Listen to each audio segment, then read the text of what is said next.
Hello everyone, इस video में आपको बिटकॉइन की मार्केट अपडेट दे रहा हूँ। आज के दिन की बिटकॉइन का टीए करेंगे। इसके साथ साथ मार्केट को देखते हैं, मार्केट कहाँ जा रही है। मार्केट में इतनी खामोशी क्यों हो गई है, क्या वजूहात हैं, और प्लस में आने वाली न्यूज़ अपडेट्स भी आपको बतानी है कि क्या न्यूज़ अपडेट्स आने वाली है नवंबर के अंदर, क्योंकि नवंबर स्टार्ट होने वाला है। तो हमें क्या देखना ज़रूरी है नवंबर के अंदर, ठीक है। इसके साथ साथ ऑल कॉइन्स में मैं आज केक कॉइन का एनालिसिस करके बताऊंगा आपको, केएनसी का एनालिसिस करके बताऊंगा, फ्लोकी इनू का एनालिसिस करके बताऊंगा, सिया कॉइन का एनालिसिस करके बताऊंगा, और गिट कॉइन का एनालिसिस करके बताऊंगा। तो वीडियो एंड तक लाजमी देखिएगा, बहुत इंपॉर्टेंट वीडियो है आप लोगों के लिए। मैं अपना बता दूं, 2019 से लेकर अब तक इस मार्केट में हूं। 2019 से लेकर अब तक जितना भी मेरा एक्सपीरियंस है क्रिप्टो का, मैं चाहता हूं आपके साथ शेयर किया जाए इस चैनल के थ्रू, इस प्लेटफॉर्म के थ्रू, ठीक है। मैं चाहता हूं कि आप लोगों को जो दूसरे यूट्यूबर्स इंडिकेटर्स ये वो फला धमाका लगा के मंजन बेच रहे हैं ना, वो नहीं बेचूं, सिंपल सा टी आपको करके बताऊं। क्योंकि टीए को जितना आप सिंपल रखेंगे उतनी आपकी प्रिडिक्शंस अच्छी होंगी टीए के अंदर। ये मेरा एक्सपीरियंस कहता है, ये मेरा पास्ट कहता है, जिससे मैंने अच्छी खासी ट्रेड्स एग्जीक्यूट की हैं और अच्छा खासा प्रॉफिट बनाया है इस मार्केट के अंदर। अगर आप भी करना चाहते हैं ऐसा, तो डेली बेसिस पर मेरी वीडियोस देखें। मंडे टू फ्राइडे मैं अपने चैनल पे मार्केट अपडेट देता रहता हूं, तो मार्केट अपडेट को देखें। और जो कि क्रिप्टो मार्केट हाईली वोलेटाइल है, तो अपनी रिसर्च एनालिसिस खुद कीजिए और खुद से पैसे बनाना सीखिए, ठीक है। और मैं चाहता हूं कि आप इंडिपेंडेंट बने, सही है। तो ये बिटकॉइन के लिए अच्छा टाइम चल रहा है फिल वक्त, जो अभी का टाइम है। मार्केट अपडेट आपको दे दूं जल्दी जल्दी से। तो हमारे पास लेवल्स क्या हैं बिटकॉइन का। हमारे पास मेजर लेवल जो जोन है हमारी 34,500 की, 34,500 का जोन है, जहां पे मंथली कैंडल क्लोजिंग जरूर मिलनी चाहिए। 33,000 से ऊपर अगर हमें मंथली कैंडल क्लोजिंग मिल गई तो मोस्ट लाइकली हम लोग कहां जाएंगे फिर। नेक्स्ट जोन हमारा कौन सा होगा, $44,000 का, जो कि मैंने प्रीवियस वीडियोस में भी आपको कंफर्म करके बताया था कि हमारे पास मंथली में और वीकली में बुल फ्लैग बन रहा है, जिसका ब्रेकआउट होना तय है। अब तो तय है बिल्कुल, जिस तरह से मार्केट में देख रहा हूं उस हिसाब से मुझे लग रहा है कि बुल फ्लैग जो है ऊपर की जानिब टूटेगा। लेकिन इसके ऊपर भी कुछ कंडीशंस आती हैं, वो आपको मैं पहले ही बता दूं।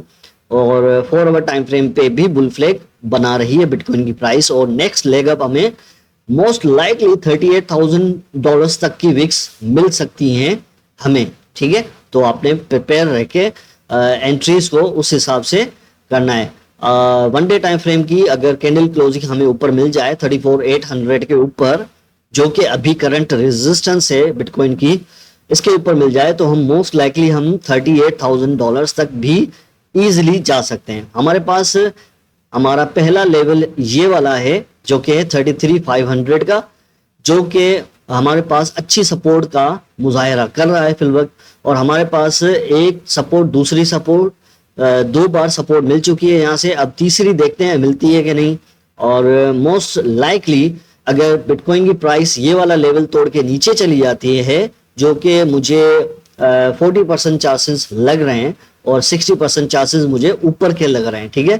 तो मोस्ट लाइकली हम नीचे की तरफ आएंगे। तो हमारे पास ऑन चेन एनालिसिस का डेटा ये कहता है कि हमारे पास पहली जो सपोर्ट का एरिया आएगा वो आएगा 32,500 का, सही है।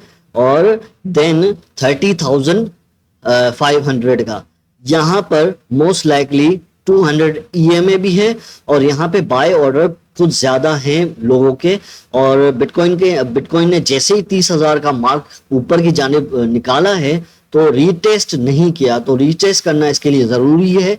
तो बुल फ्लैग जो बन रहा है, अगर नीचे की जानिब टूटा तो हमें ये वाले लेवल्स दिखेंगे, अगर ऊपर की जानिब टूटा तो हमें मोस्ट लाइकली $40,000 $38,000 के मार्क दिखेंगे। क्लियरली आपको समझा रहा हूं सिंपल वे में। फिल वक्त अगर आप एंट्रीज का सोच रहे हैं, क्योंकि इन दी एंड आपको पैसा ही तो बनाना है ना इस मार्केट में, तो पैसा बनाने के लिए आप क्या करेंगे, आपने इस एरिया, इस जोन का ख्याल रखना है और मंथली कैंडल क्लोजिंग का वेट करना है। मैं रिकमेंड नहीं करूंगा कि फिल वक्त आप एंट्रीज लें, सही है, थोड़ा सा वेट करें। मंथली कैंडल क्लोजिंग ऊपर की जानिब हो जाए हमारे पास तो मोस्ट लाइकली हमारा नेक्स्ट लेग अप ऊपर होगा, लेकिन उससे पहले बिटकॉइन को थोड़ा सा नीचे आना जरूरी है अपने मेजर्स जो है रेजिस्टेंस जोन को रीटेस्ट के लिए। जब भी प्राइस एक्शन इस तरह का बनता है कि ब्रेकआउट हुआ और ब्रेकआउट के बाद प्राइस ने रीटेस्ट नहीं किया अपनी जो रेजिस्टेंस है उसको एज अ सपोर्ट, तो हमारे पास क्या सीन होता है, हमारे पास ये सीन होता है कि वो फेक आउट बन जाता है और मोस्ट लाइकली प्राइस वहीं से घूम फिर के नीचे चली जाती है। तो इस वजह से मैं चाहता हूं कि रीटेस्ट होना जरूरी है, रीटेस्ट हो जाए, कंफर्मेशन मिल जाए तो एंट्रीज अच्छी बनेगी और पैसा संभाल के रखिए, सारा पैसा इन्वेस्ट नहीं करना है। अगर आपको बाइंग करनी है तो थोड़ा सा अभी ले लें, थोड़ा नीचे, थोड़ा इससे नीचे, ऐसे पार्ट्स में बाय कर सकते हैं आप लोग, ठीक है। इसके अलावा मैं S&P 500 की बात करूं स्टॉक्स की, तो S&P 500 ने भी थोड़ा सा अपवर्ड मूव लिया है 4 ओवर टाइम फ्रेम पे। मैं इसका ये वाला लेवल देख रहा हूँ 4268 का, यहां तक मोस्ट लाइकली S&P 500 पहुंच सकता है, स्टॉक की बात कर रहा हूं, ठीक है।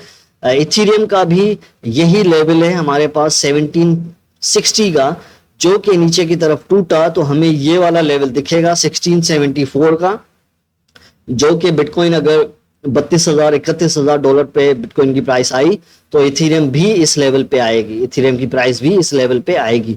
चूंकि ट्रेंड बहुत स्ट्रॉन्ग है तो इस वजह से मुझे इसके भी 40% चांसेस लग रहे हैं, ठीक है, 60% चांसेस अपवर्ड के लग रहे हैं ऊपर जाने के, सही है।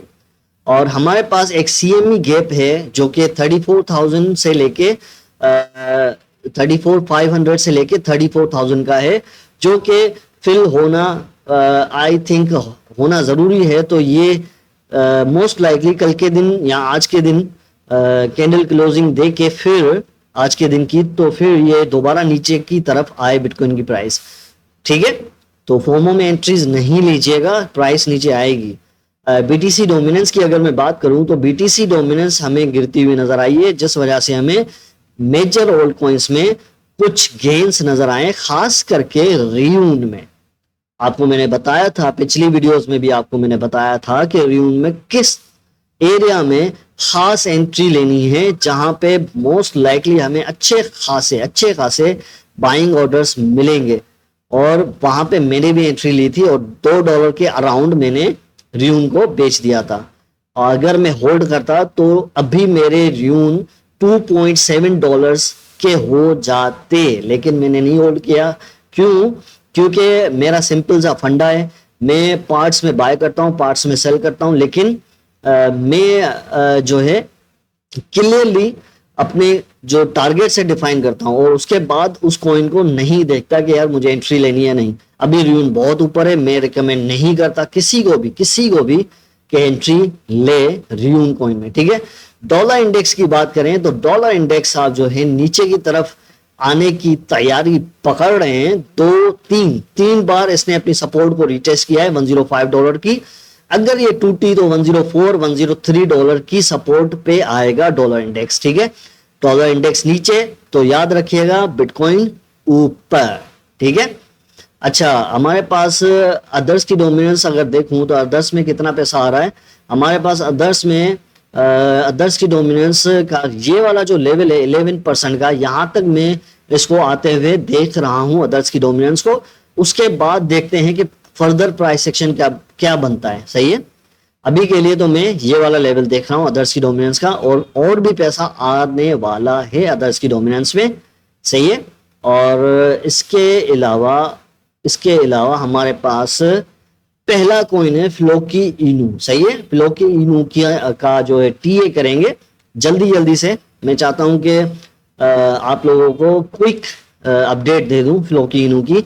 तो किसी भाई को फोमो हो रहा है फ्लोकी इनू जैसे कॉइन में एंट्री लेनी, ये मीम कॉइन है, इसका कोई फ्यूचर नहीं है। जब मीम कॉइन का ट्रेंड आता है तो ही मार्केट में इस पे जो है अच्छा खासा गेन मिलता है। तो अब तक ये 2x हो चुका है। अगर 2x पे आप खरीदारी कर रहे हैं फ्लोकी इनू में, तो मेरा नहीं ख्याल कि आप कोई समझदार बंदे हैं। सही है। मैं क्या करूंगा, मैं अपने लिए ये वाला एरिया सेलेक्ट करूंगा जो कि फ्लोकी इनू का सपोर्ट एरिया बनेगा। सही है। यहां पर मैं एंट्री लूंगा 0.00002475 या 76 पे, इसके अराउंड में बाय करूंगा फ्लोकी इनू। अगर नीचे आया तो अभी मैं बाय नहीं करूंगा, भले ये 10x चला जाए, 20x चला जाए, जो कि नहीं जाने वाला। सही है। मैं जैसे मैंने चार्ट खोला, मैंने वॉल्यूम देखते ही आपको बता दिया कि इसमें एंट्री लेनी चाहिए या नहीं। वॉल्यूम ड्रॉप हो रहा है इसका, इन्वेस्टर्स निकल रहे हैं। जिन्होंने यहाँ पे खरीदारी की वो सारे बेच बाज के निकल रहे हैं।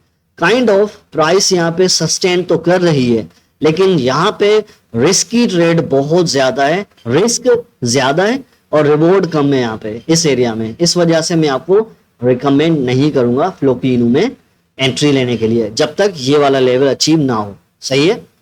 केक कॉइन की मैं बात करूं तो जल्दी जल्दी से केक को भी आपको प्रेजेंट करता हूं। केक कॉइन बाइनेंस का बहुत पुराना प्रोजेक्ट है और अच्छा खासा डेक्स है। ये बड़ा वॉल्यूम वाला डेक्स है। अगर किसी भाई को एंट्री लेनी है या किसी भाई ने ऊपर की एंट्री ली हुई है केक कॉइन में, तो मोस्ट लाइकली केक कॉइन कहीं नहीं जाने वाला। थोड़ा सा सब्र कर लें, ये अपने एरियाज पे वापस जरूर आएगा। सही है।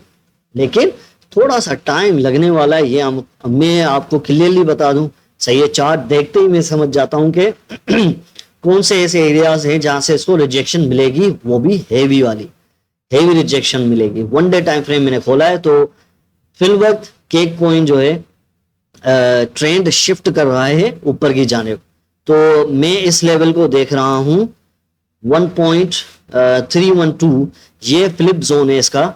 जैसे बटन नहीं होता कि बटन को खोला बंद किया, इस एरिया में बटन खुलेगा, यहां पे फ्लिप होगा, मतलब बटन खुलेगा तो इलेक्ट्रिसिटी ऊपर जाएगी। तो इसका भी यही है कि ये यहाँ 1 डे टाइम फ्रेम पर कैंडल क्लोजिंग दे देगा तो हमारे पास एक फ्लिप जोन आ जाएगा नेक्स्ट लेवल का 1.618 का, और उससे नेक्स्ट लेवल हमारे पास 1.75 का है 1 डे टाइम फ्रेम का। सही है। इससे ऊपर भी पॉसिबिलिटीज हैं अगर ओल्ड सीजन आया तो। ओल्ड सीजन में इजीली ये 70% ऊपर चला जाएगा इजीली, लेकिन ओल्ड सीजन में अभी ओल्ड सीजन नहीं है, अभी बीटीसी डोमिनेंस इतनी नहीं गिरी जितनी गिरनी चाहिए। ठीक है। तो केक कॉइन में अगर आप एंट्री का सोच रहे हैं तो मैंने आपको उस दिन भी रिकमेंड किया था कि मैं इस एरिया के अराउंड बाय करूंगा। जिस भाई ने यहाँ पे बाय किया है केक कॉइन वो अभी पॉजिटिव होगा। सही है। और वो प्रॉफिट बुकिंग कर ले तो बेहतर है। मैं इसी एरिया को देख रहा हूं केक कॉइन को 1.183 के पास आसपास आने दीजिए और पहली एंट्री यहाँ पे लीजिए, थोड़ा सा फंड और रखें, दूसरी एंट्री 1.1 और तीसरी $1 के अराउंड केक कॉइन में ले सकते हैं। सही है। केक कॉइन कहीं नहीं जाने वाला, टेंशन नहीं लीजिए। अगर आपने एंट्री ऊपर की ली हुई है तो कहीं नहीं जाने वाला। बुलरन जब आएगा तो इसमें भी अच्छा खासा पैसा आएगा। ठीक है। अच्छा, तो हमारे पास सिया कॉइन, सिया भी बहुत बड़ा प्रोजेक्ट है पुराना। सिया USDT सुई है, सिया तो नहीं है। अच्छा नहीं, मैं असल में किसी भाई ने रिकमेंड किया था कि सिया कॉइन को भी रिप्रेजेंट कीजिएगा अपनी वीडियो में, लेकिन सिया कॉइन मेरे दोस्त सिया कॉइन नहीं है। सॉरी टू से, Siya is out of the world, खत्म हो चुका है मेरे ख्याल में। पहले सिया कॉइन था, मैंने खुद, अच्छा ये SC हो गया, SC, सॉरी माय मिस्टेक। ये सिया कॉइन जो है SC हो गया है, SC। इसकी सप्लाई बहुत ज़्यादा है। इसको मैं क्लियरली आपको बता दूं, पहले मैंने कई सालों पहले, मतलब 1 साल पहले इस पे मैंने रिसर्च की थी। तो इसकी सप्लाई बहुत ज़्यादा है और मैं रिकमेंड नहीं करूँगा कि आप इसमें एंट्री लें या बाय करें इसको। अगर आप छोटा मोटा रिस्क लेना चाहते हैं तो इस एरिया के अराउंड जब ये आएगा तब आपने बाय करना है, सही है। अगर आपने ऊपर की बाइंग की हुई है तो घबराने वाली बात नहीं है। ये जो है ये वाला जो रेजिस्टेंस एरिया है 0.0044 यहाँ तक आएगा, पॉसिबल टारगेट इसका लगा सकते हैं। अगर ऑल सीजन आया तो, वरना ये यहाँ तक नहीं आएगा, आपको 1 साल 2 साल तक वेट करना पड़ेगा। पहला टारगेट ये, दूसरा टारगेट ये, सही है। 2024 के एंड तक शायद चला जाए यहाँ तक, लेकिन नॉट अ फाइनेंशियल एडवाइस। आपने रिस्क को देखते हुए इसमें एंट्री लेनी है। मेरे हिसाब से इसमें रिस्क बहुत ज़्यादा है, छोटा कॉइन है ना, इस वजह से। गिट कॉइन की अगर मैं बात करूं तो गिट कॉइन देखते हैं गिट कॉइन है क्या। अच्छा, ये लॉन्च कब हुआ है? ऑलमोस्ट इसको कब लॉन्च किया गया है? 2021 का प्रोजेक्ट है। गुड, अच्छा है। वैसे अपने मेजर सपोर्ट एरिया पे है और इसने ऑल टाइम हाई मारा $49 का। नाइस, इतना बुरा नहीं है प्रोजेक्ट जैसा मैं देख रहा हूं, और अपनी क्रूशियल सपोर्ट जोन के नीचे जा चुका है और अपनी एक नई सपोर्ट बनाई है इसने 0.776 पे। मोस्ट लाइकली ये रेंज कर रहा है ये कॉइन ना। वन डे टाइम फ्रेम की अगर मैं बात करूं तो ये कॉइन कर रहा है रेंज। कब से? जून 2023 से लेके अब तक ये रेंज कर रहा है, सही है। तो हमारे पास रेंज टूटनी जरूरी है और $1.1415 का जो मार्क है 200 EMA का, ये टूटना जरूरी है वन डे टाइम फ्रेम पर। अगर ये टूट गया तो मोस्ट लाइकली हम ऊपर की जाने 2.5 तक इसका टारगेट लगा सकते हैं। लेकिन मुझे नहीं लगता ये इतनी जल्दी जाएगा। अगर ऑल सीजन आ गया तो ये ऊपर निकल जाएगा, लेकिन ऑल सीजन नहीं आया तो मुझे अगले साल तक ये मुझे इसी जोन में नजर आता हुआ दिख रहा है, जो कि मेरा एक्सपीरियंस कहता है। आई कैन बी रोंग, लेकिन अगर कैंडल क्लोजिंग ऊपर मिल जाती है हमें वन डे टाइम फ्रेम की, तो मोस्ट लाइकली हम इस टारगेट को अचीव कर पाएंगे अगले 2024 के अक्टूबर तक, सही है। ये थी आज की वीडियो। आई होप वीडियो आपको पसंद आई होगी और ऑल कॉइन्स का जो टीए मैंने किया है आपको समझ में आया होगा। सिंपल वर्ड्स में कोई इंडिकेटर सिंडिकेटर कुछ भी फला टिमका कुछ नहीं लगाया मैंने, सिर्फ आपको रेंज और प्राइस एक्शन एनालिसिस बताया, ठीक है। मिलेंगे नेक्स्ट वीडियो में, तब तक के लिए चैनल को सब्सक्राइब करें, वीडियो को लाइक करें और 1 नवंबर को न्यूज आएगी। सॉरी टू से मैंने आपके साथ न्यूज शेयर नहीं की। 1 नवंबर को फेडरल रिजर्व की मीटिंग है, रेट हाइक्स डिसीजन आने वाले हैं, वो देखना जरूरी है। प्रेस कॉन्फ्रेंस होगी फेडरल रिजर्व वालों की और फेडरल इंटरेस्ट रेट डिसीजन होगा, जो कि फोरकास्ट किया जा रहा है 5.5 ही आएगा। एक्चुअल भी 5.5 ही आएगा, मतलब कि इस बार भी चेंज नहीं करने वाले इंटरेस्ट रेट्स को, ये प्रोबेबिलिटी है, सही है। मार्केट ये एंटिसिपेट कर रही है कि मीटिंग में ये डिसीजन होगा। तो आपने कल 1 नवंबर या परसों, कल या परसों आपने लाजमी देखना है, इस न्यूज़ को भूलना नहीं है। इस न्यूज़ को कैसे निकालते हैं, ये जो है डेटा कैसे निकालते हैं, वो उसके लिए मैंने सेपरेट वीडियो बनाई हुई है, डिस्क्रिप्शन में आपको लिंक मिल जाएगा, ठीक है। मिलेंगे नेक्स्ट वीडियो में, अपना ख्याल रखिएगा। Thank you very much.